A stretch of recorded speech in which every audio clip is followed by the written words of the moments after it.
Ну а в Хабаровске начал работу первый форум Дальнего Востока под названием «Музей. Открытая книга для всех». Участие принимают около 30 ведущих музеев со всего Дальнего Востока, которые представляют свои проекты в форме выставки-ярмарки. Форум проводится в рамках Года культуры в России и является первым подобным мероприятием во всем регионе. Репортаж нашего собственного корреспондента в Хабаровске Стаса Михайлова. У работников музейного дела не так много поводов для встреч. Исправить этот пробел попытались организаторы первого музейного форума Дальнего Востока. Это первое подобное мероприятие, проводимое в регионе. И форма его проведения была выбрана не случайно. В рамках мероприятия пройдут дискуссии и семинары, открытые лекции, презентации, пресс-конференции, обзорные и тематические экскурсии. Замечательный формат делового и просто человеческого общения между специалистами музейного дела.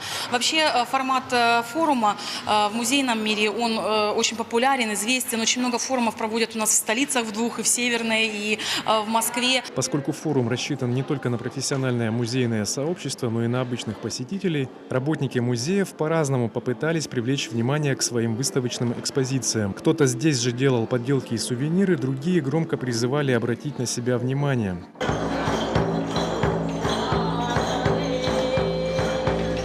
Представители Якутского музея истории и культуры народов Севера привезли выставку в традиционном стиле, без шумных представлений.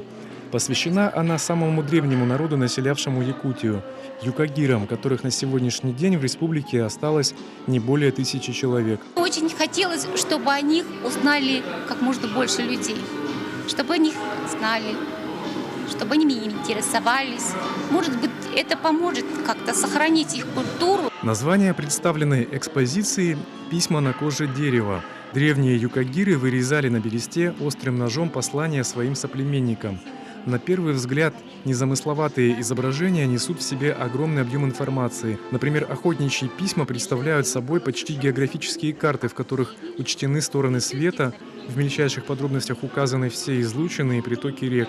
Особый интерес представляют любовные письма юкагирок. Это был единственный дозволенный способ для девушки, чтобы признаться в любви.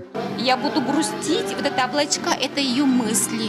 И эти мысли будут, возвращаются к ней, и я буду думать и грустить о тебе. Хотя есть другой мужчина, юкагир, который думает обо мне.